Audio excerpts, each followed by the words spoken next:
नमस्कार दोस्तों, इस 10 मिनट के वीडियो की सबसे खास बात यह है कि इसमें इंग्लिश स्पीकिंग सीखने के लिए एक भी सेंटेंस आपको रटाया नहीं जाएगा, लेकिन फिर भी आप कुछ ऐसा सीखने वाले हो जो आपको बहुत अच्छी इंग्लिश स्पीकिंग सिखा देगा। दोस्तों, मैं आपको सबसे पहले अपना एक रियल लाइफ एक्सपीरियंस बताता हूँ। मैंने बचपन में एक इंग्लिश स्पीकिंग कोचिंग ज्वाइन करी थी और मैं बता सकता हूँ कि इसमें मुझे क्या सिखाया जाता था। उसमें सिर्फ रटना सिखाया जाता था। हम लोगों को डेली 10 सेंटेंस रटना पड़ता था और उन 10 सेंटेंस को रट करके हम एक रूम में बैठ करके उनको फिर बोल बोल करके प्रैक्टिस करते थे। लेकिन मुझे काफी लंबे टाइम के बाद में समझ में आया कि जिस बंदे से, जिस कोचिंग से मैं इंग्लिश स्पीकिंग सीख रहा हूँ, उसको सिर्फ पैसे लेने से मतलब है। वो पैसे लेता है, अपना कोर्स खत्म करवाता है और उसके बाद आप पे है कि आप उसको कैसे प्रैक्टिस में लेते हो, क्योंकि ये उसका बिजनेस था। हालांकि बहुत सारी अच्छी कोचिंग्स भी होती है। मैंने काफी लंबे टाइम के बाद में ये समझा कि एक ऐसा तरीका है जिससे कोई भी बंदा घर पर बैठकर एकदम फ्री में बिना कोई 1 रुपया दिए इंग्लिश स्पीकिंग सीख सकता है, वो भी एकदम हाई लेवल की। दोस्तों, आपको लाइफ में कितनी बार ऐसा फील होता है कि यार मेरे पास नॉलेज अच्छा है, मेरी पढ़ाई में मार्क्स भी अच्छे आते हैं, मैं ठीक ठाक दिखता भी हूँ, लेकिन इस इंग्लिश की वजह से मैं आगे नहीं बढ़ पाता, या इंटरव्यू में पास नहीं हो पाता, या लोगों को इंप्रेस नहीं कर पाता। देखो, आपको जॉब चाहिए, आपको इंग्लिश में कन्वर्सेशन सीखना है, या आप लोगों को अपनी इंग्लिश स्पीकिंग से इंप्रेस करना चाहते हो, आपका इंग्लिश स्पीकिंग सीखने का जो भी रीजन है, उस रीजन की खातिर मैं आप लोगों से विनती करता हूं कि आप इस वीडियो की एक भी लाइन मिस मत करना, क्योंकि मैंने बहुत सोच समझ के इस वीडियो में एक एक लाइन बोली है और इसको बनाने में काफी ज्यादा टाइम भी लगाया है, ताकि मैं आपको दुनिया भर की बातों की बजाय कोई ऐसा रामबाण तरीका बता दूं जिससे आप इंग्लिश स्पीकिंग के बादशाह बन जाओ। और गुड न्यूज है कि यस, इस वीडियो में इंग्लिश स्पीकिंग सीखने का रूट पॉइंट बताया गया है, यानी अंग्रेजी सीखने की जड़ है वो। उसको जाने बिना आप कभी भी अच्छी अंग्रेजी बोलना नहीं सीख सकते। तो देखो, जब आप पैदा हुए थे तब आप कोई सी भी लैंग्वेज नहीं जानते थे और तब आपका दिमाग भी आज के जितना काम नहीं करता था। लेकिन जैसे ही आप 3-4 साल के हुए, आपने अपने परिवार की तरह बोलना सीख लिया कि आपको क्या खाना है, कौन सा खिलौना चाहिए, क्या प्रॉब्लम है। और सबसे बड़ी ताजुब की बात तो यह है कि हम में से किसी ने भी पैदा होते ही ना तो कोई स्पीकिंग कोर्स किया था और ना ही कोई स्पीकिंग के लिए कोचिंग ज्वाइन करी थी, लेकिन फिर भी हम उस उम्र में अपने परिवार की लैंग्वेज बोलना सीख गए। अब आज की बात करते हैं। इसमें कोई डाउट नहीं है कि आज आप बचपन से ज्यादा इंटेलिजेंट हो। आज आपके पास इंग्लिश स्पीकिंग कोर्सेज की कोई कमी नहीं है। आप बचपन से हर क्लास में इंग्लिश पढ़ते आए हो। और सबसे मेन बात कि आज आप दिन में कितनी ही बार इंग्लिश में ही अपना मोबाइल चलाते हो। तो अब सोच समझ के ये बताओ मुझे कि बचपन में ऐसा क्या था आपके पास जो आज नहीं है, और जिसकी वजह से आज आपके पास कैपेबिलिटीज और फैसिलिटीज ज्यादा होते हुए भी 10-12 साल से क्लास में इंग्लिश पढ़ते हुए भी जहां पर इंग्लिश बोलने की बात आती है वहीं पर घबरा जाते हो। और जब किसी दूसरे बंदे को इंग्लिश बोलते हुए देखते हो तो मन ही मन सोचते हो कि यार क्या मस्त अंग्रेजी बोल लेता है वो तो, और वहीं से फिर आप खुद को छोटा समझना चालू कर देते हो और ऐसा ही होता है, आपका कॉन्फिडेंस डाउन हो जाता है। तो अब सीधा मेन बात करते हैं कि यार ऐसा क्या करें कि इंग्लिश बोल के तबाही मचा दें। तो इंग्लिश सीखने के लिए मैं आपको सबसे पहले उस टाइम में लेकर के जाऊंगा जब आपका जन्म हुआ था, क्योंकि आज हमें वहीं से सीखना है। मेरी बातों को ध्यान से समझना। जब आप छोटे थे तो आपके चारों तरफ जितने भी लोग थे वो सब के सब एक लैंग्वेज में बात करते थे। चाहे आप हिंदी परिवार में पैदा हुए, चाहे आप बंगाली परिवार में पैदा हुए, या फिर आप किसी तमिल, तेलुगु, किसी भी लैंग्वेज के परिवार में आप पैदा हुए, यानी कि आपके चारों तरफ हमेशा वो लोग थे जो उस लैंग्वेज को बोलते थे। और आपकी मजबूरी कह लो या कुछ भी कह लो, आपको भी वही सुनना पड़ता था जो आपके घर वाले बोलते थे। अब यहाँ से 2 बातें निकल के आई है। फर्स्ट इज लिसनिंग, यानी कि सुनो। एक बच्चा बचपन में पहले बातों को ध्यान से सुनता है, कई बार सुनता है, और वो कितनी बार सुनता है तब जाके वो उसको ठीक से एक बार बोलता है। आपने आज तक इंग्लिश ठीक से पढ़ी है लेकिन ठीक से सुनी नहीं है।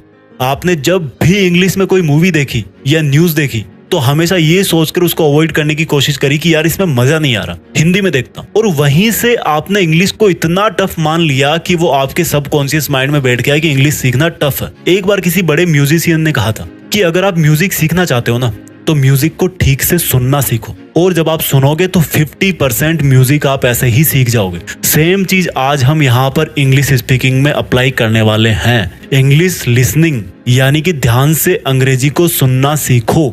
ये बहुत आसान है और बहुत ही इफेक्टिव है, क्योंकि इंग्लिश स्पीकिंग हम लिसनिंग और स्पीकिंग से ही सीख सकते हैं। राइटिंग और रीडिंग तो हम कितने ही सालों से करते आ रहे हैं, उससे नहीं सीखने वाले। सबको पता है कि गो का मतलब जाना होता है, इसकी सेकंड फॉर्म वेंट होती है और थर्ड फॉर्म गॉन होती है, लेकिन मेरे भाई उनको यूज कहाँ करना है, कैसे करना है, ये आप सुनकर और बोलकर ही जान पाओगे। अब बात आती है कि चलो समझ गए, सुनना है, लेकिन क्या सुने।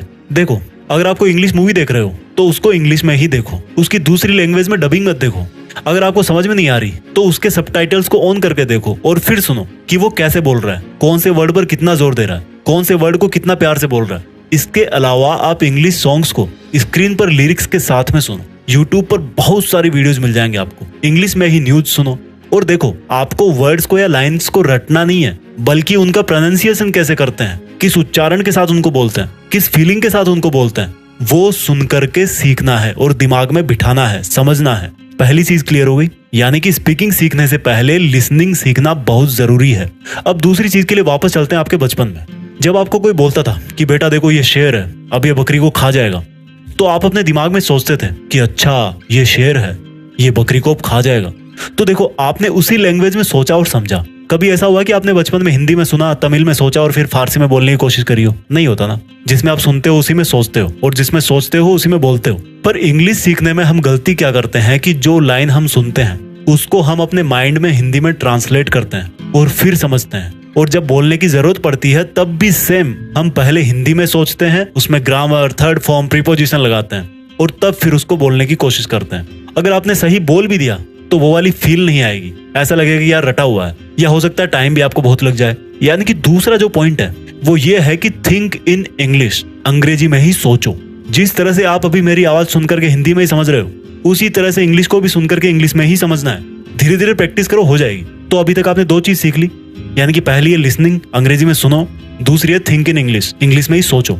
अब तीसरी चीज के लिए वापस चलते हैं आपके बचपन में। आपके बचपन में आपकी मजबूरी थी कि आपको भी वही लैंग्वेज बोलनी पड़ती थी जो आपके घर वाले जानते थे या बोलते थे, और अगर आप ऐसा नहीं करते तो वो कभी समझ ही नहीं पाते कि आपको चाहिए क्या, प्रॉब्लम क्या है। यानी कि तीसरी चीज है आपका माहौल, आपकी कंपनी। अब आप बोलोगे कि यार मैं तो गांव में रहता हूँ, गांव में किसी को आती नहीं इंग्लिश, और जिसको नहीं आती उसके सामने बोलने का भी कोई मतलब नहीं है। तो आप क्या करो, आपके पास मोबाइल है, उसका वॉइस रिकॉर्डर निकालो और जो भी आप सोच रहे हो उसको बोलने की कोशिश करो और रिकॉर्ड करते जाओ। अपने मोबाइल का फ्रंट कैमरा ऑन करो और जो भी आपके मन में आए, जो भी आप सोच रहे हो, जैसा भी आप फील कर रहे हो, आपको जितनी भी टूटी फूटी इंग्लिश आती है उसमें बोलने की कोशिश करो, रिकॉर्ड करते जाओ। और आप हर एक हफ्ते बाद में ये चेक करो कि पिछले हफ्ते में कैसा बोल रहा था और आज मैं कैसा बोल रहा हूँ। जब आपको पता लगेगा कि यार मेरी इंग्लिश स्पीकिंग में इंप्रूवमेंट हो रहा है, तब आपका बहुत कॉन्फिडेंस बढ़ेगा। देखो, किसी मंजिल पे चढ़ने के लिए एक एक सीढ़ी से होकर जाना पड़ता है, ठीक है। और क्या कर सकते हो प्रैक्टिस के लिए? आजकल हर किसी के पास बात करने के लिए मोबाइल में अनलिमिटेड बैलेंस रहता है। तो आप अपना कोई ऐसा फ्रेंड ढूंढो जो इंग्लिश सीखने को लेकर सच में सीरियस हो, और उससे जब भी आप बात करो तो इंग्लिश में ही करो।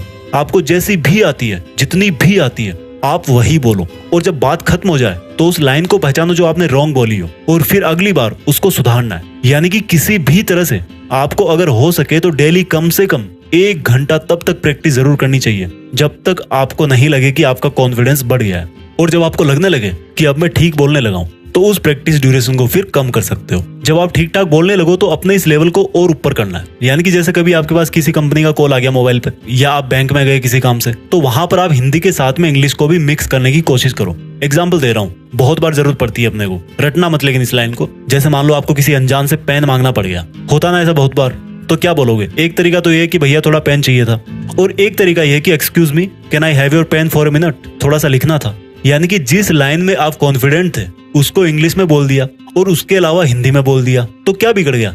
देखो, पूरा फन है इसमें। जितना आपको आता था उतना आपने बोल दिया, आपका कॉन्फिडेंस ऊपर हो गया। घबराना नहीं है ज्यादा। इस तरह से आप कहीं भी इंग्लिश स्पीकिंग का माहौल बना सकते हो। अब दोस्तों, बात करते हैं इस वीडियो के सबसे जरूरी पार्ट की, जो मुझे लगता है कि बताना बहुत जरूरी है कि क्या अंग्रेजी सीखना वास्तव में जरूरी है। देखो दोस्तों, कोई भी लैंग्वेज का पर्पस सिर्फ और सिर्फ दूसरों की थॉट्स को समझने और खुद की थॉट्स को दूसरों को समझाने के लिए होता है।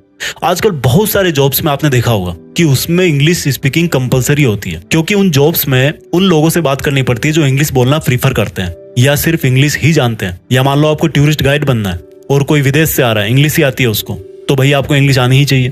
तो अगर आप जिस फील्ड में जाना चाहते हो उसमें इंग्लिश होना कंपलसरी है, या आपका बहुत मन करता है कि यार सब अंग्रेजी बोलते हैं तो मैं भी बोलूं, तो अच्छी बात है, सीखो, कोई दिक्कत नहीं है। लैंग्वेज है ये, लैंग्वेज सीखने में कोई दिक्कत नहीं है, कोई बुराई नहीं है। लेकिन अगर आपको लगता है कि जो भी काम मैं कर रहा हूँ उसमें इंग्लिश स्पीकिंग सीखना उतना जरूरी नहीं है, तो फिर आपको परेशान होने की जरूरत नहीं है। आप जो भी लैंग्वेज बोलते हो वो आपके लिए मोर देन सफिशिएंट है। अब आप मुझे ये बताओ, जीत फिक्स के इतने सारे वीडियोस देखे आपने, जहां तक मुझे याद है मैंने शायद ही किसी वीडियो में इंग्लिश में कोई पूरा सेंटेंस नहीं बोला होगा। बट इट डजंट मीन कि मुझे इंग्लिश नहीं आती, बट जरूरी नहीं है उसकी, क्योंकि जितने भी आप लोग इस चैनल से जुड़े हुए हो वो सब, और खुद मैं भी, हिंदी से बहुत प्यार करते हैं। लेकिन अगर फिर भी आपको कभी लगता है कि यार पता नहीं कब जरूरत पड़ जाए, थोड़ा सा लो कॉन्फिडेंस फील होता है जब कोई इंग्लिश बोलता है सामने तो, और आप सोचते हो कि यार थोड़ी सी अंग्रेजी तो सीख लेता हूँ, तो आप इन टिप्स को ध्यान में रखो। First is listening, second is think in English, and last but not least third one is the माहौल।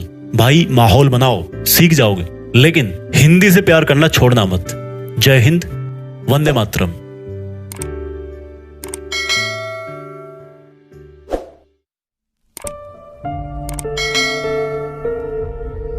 जीत फिक्स।